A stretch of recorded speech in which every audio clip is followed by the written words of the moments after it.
Here are some quick questions to help you test your knowledge for AQA GCSE Chemistry Paper 1. If you haven't seen the full video going through everything you need to know for the paper, it's worth watching that first. Link is in the description. And you will need a calculator for some of these questions. Question 1. What's the difference between elements, compounds and mixtures?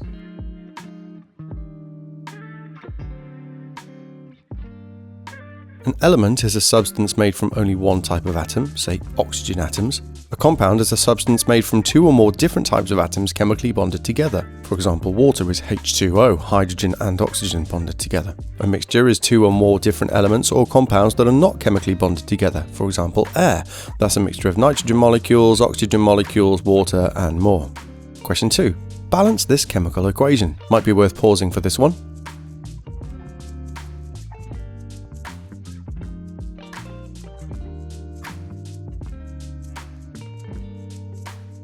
Remember, we can't change the little numbers, so balancing the phosphorus, we put a 2 on the right to give us 4 phosphoruses on both sides, but that gives us 6 oxygens on the right now, so we put a 3 in front of the O2 on the left to balance them. Question 3. How would you get pure water from a solution of salt water?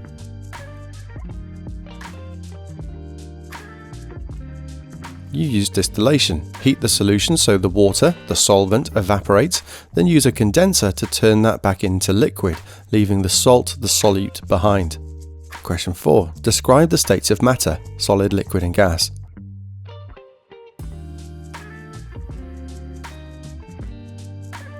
In a solid, the particles vibrate about fixed positions. They're very tightly packed and so they cannot be compressed. In a liquid, the particles are still touching, but they're free to move past each other. Also can't be compressed.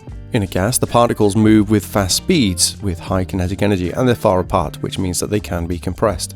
Question 5. What did Rutherford discover about the atom and how?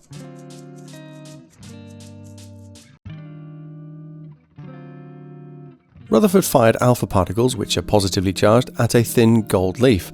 Most of these went through, while some were deflected back. This showed that every atom is mostly empty space, while having a small and positive charge in the middle, which we call the nucleus now. Question 6. Complete the table to show the relative charge and mass of subatomic particles.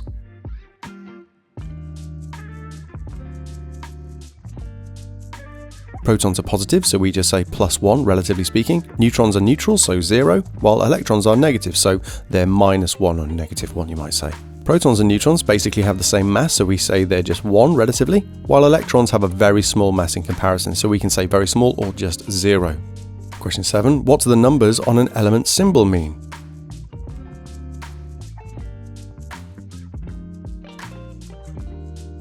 The bottom number is the atomic number, and that's the number of protons in the atom's nucleus. An atom will also have the same number of electrons to balance out the charges to make it neutral, but remember that an ion will not, as it will have lost or gained electrons. The top number is the mass, or relative atomic mass, or RAM for short. This is equal to the number of protons plus neutrons in the nucleus. So to find the number of neutrons, we just do top number minus the bottom number. That's the mass number, take away the number of protons. Question 8. How do electrons fill up shells in atoms, up to calcium, which has 20 electrons?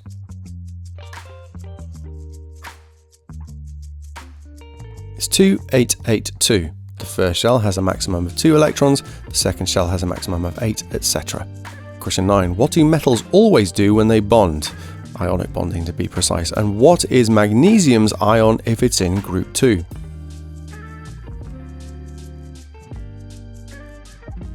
Metals always donate their outer electron or electrons to leave an empty outer shell. Magnesium being in group 2 means it has 2 electrons in its outer shell, which it must donate when bonding. As electrons are negative, it's left with a charge of 2+, so its ion is Mg2+. Remember that transition metals are special because they can form different ions.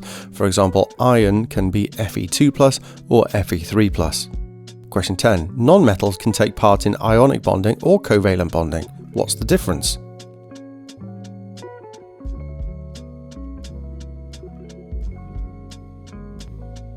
In ionic bonding, non-metal atoms will accept electrons from metals to get a full outer shell of electrons, and they become negative ions or anions in the process. Non-metals can also bond to each other by sharing electrons to get a full outer shell instead. This is covalent bonding. Question 11. What are the alkali metals, halogens and noble gases, and how do their reactivity vary?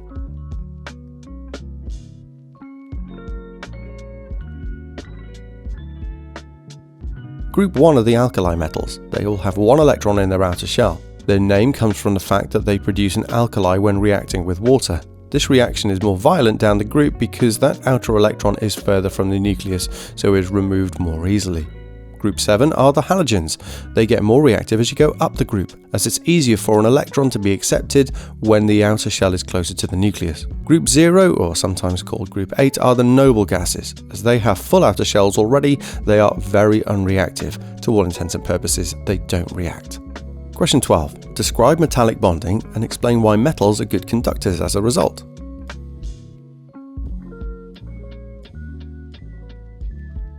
Metal atoms bond to each other with metallic bonding.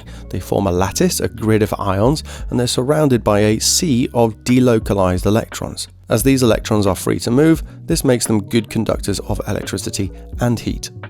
Question 13. What is the chemical formula for iron 3 oxide? You need to know that oxygen is in group 6. You might want to pause for this one.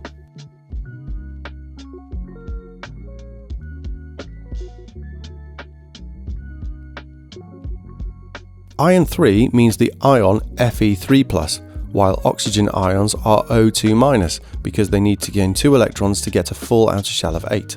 When bonded together, their charges must add up to 0, so we must have 2 lots of the iron and 3 lots of oxygen. 6 pluses, 6 minuses, they add up to 0. So the formula is Fe2O3. Question 14. Draw the structural formula and dot and cross diagram for methane, 1 carbon surrounded by hydrogens.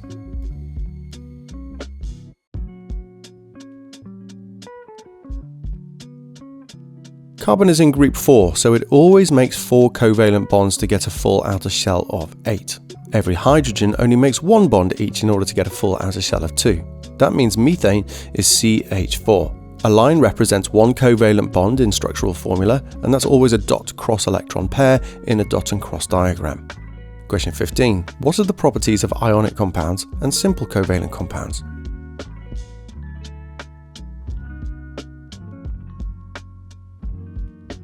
Ionic compounds have high melting points due to the strong ionic bonds. They can only conduct electricity when molten, melted, or in solution, dissolved, as the ions can move in these states. Simple covalent molecules have relatively low melting and boiling points because there are only weak intermolecular forces that need overcoming with heating to melt or evaporate them. They cannot conduct electricity.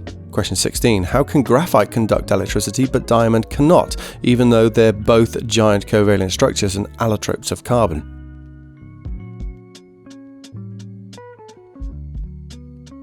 Graphite consists of hexagonal layers of carbons making 3 covalent bonds each. The 4th unused delocalized electron on each carbon forms weak bonds between the layers. These electrons are able to move between the layers to conduct electricity. Diamond is made of carbons with 4 covalent bonds each. There are no electrons free to move. Question 17. What is the relative formula mass of magnesium hydroxide using their individual relative atomic masses, or RAMs?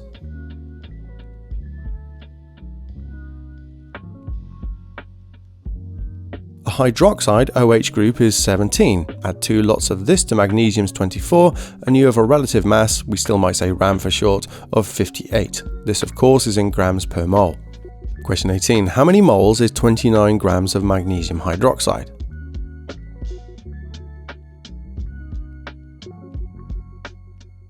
We use the equation moles equals grams over rams, and that gives us 0.5 moles. Question 19. How many grams of water are needed to make 116 grams of magnesium hydroxide? You will want to pause the video if you want to have a go at this one.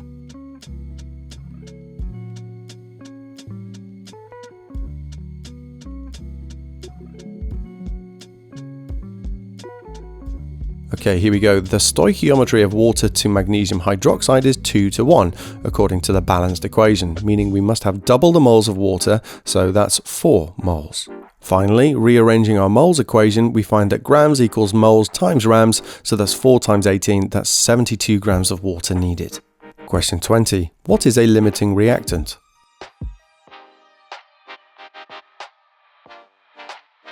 It's the reactant that runs out first in a reaction. For example, if we have 1 mole of magnesium and 2 moles of water, there should be neither left over when the reaction has completed. If you have 3 moles of water though, the water is in excess, we say, as the magnesium will run out first. The magnesium is the limiting reactant in this case. Question 21. How many grams of salt, sodium chloride, RAM of 58.5, would you need to dissolve in 2000 centimeters cubed of water to make a 0.2 molar or moles per decimeter cube solution? Pause the video for this one.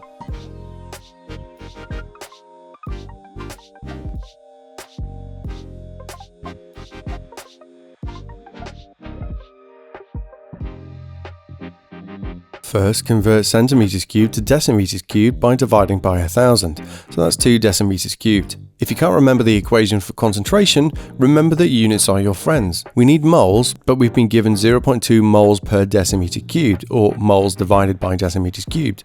So multiplying by our volume of 2 decimeters cubed, well, we're just left with moles, and that's 0.4 moles. Finally, using moles equals grams over rams again, we see grams equals moles times rams, so 58.5 times 0.4 means we need 23.4 grams of sodium chloride. Question 22. When do you use the percentage yield and atom economy equations?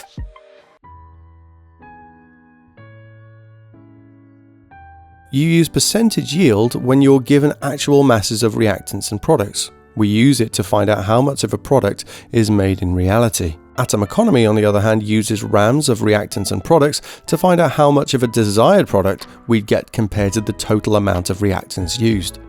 Question 23. What is meant by a displacement reaction?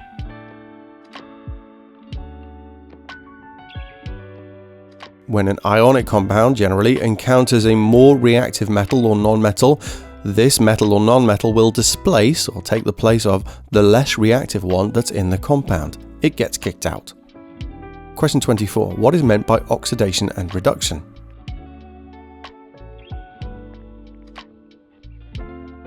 Remember oil rig.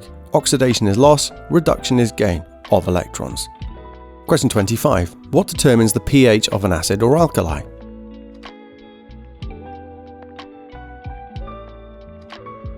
The greater the concentration of H+ ions, the more acidic a solution is. That's a pH less than 7. Above 7, the more alkali a solution is, the greater the concentration of OH- ions. Every pH change of 1 is equivalent to 10 times the concentration of these ions, so a pH difference of 2 means a concentration difference of 100 times.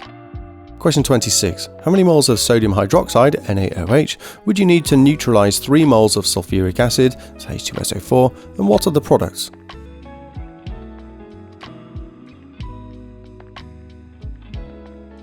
You'd need double the number of moles of sodium hydroxide, so 6 moles. That's because for every H+ in the acid, you need an OH- in the alkali to neutralize it. The products of an acid and alkali neutralizing are always a salt and water. In this case, the salt is sodium sulfate. Question 27. In electrolysis of solutions, what occurs at the anode and cathode?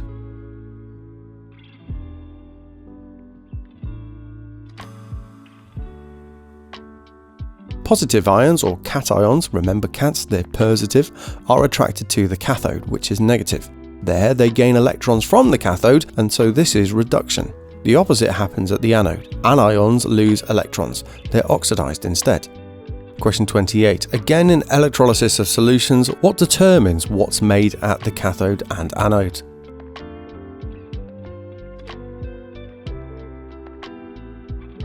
If the dissolved metal ion is more reactive than hydrogen, then it will stay in solution, and hydrogen is produced at the cathode. If less reactive, hydrogen stays in the solution and the metal is reduced at the cathode instead. It's generally oxygen that's produced at the anode, unless the non-metal in solution is a halogen, chlorine, bromine or fluorine. If that's the case, then they're produced at the anode instead, and oxygen stays in the solution. Question 29. What kind of reaction does this energy profile represent, and what does that mean about the temperature of the reaction?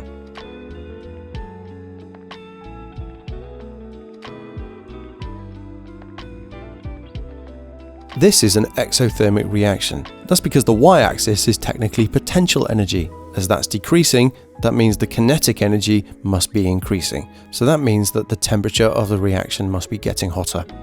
Finally, question 30. If the total bond energies of the reactants in a reaction are more than that of the products, what kind of reaction is this?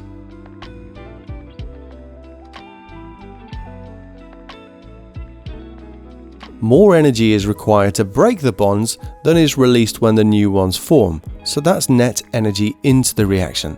Therefore, this is an endothermic reaction. Leave a like and a comment if you found this helpful. All the best for your exam, and I'll see you next time.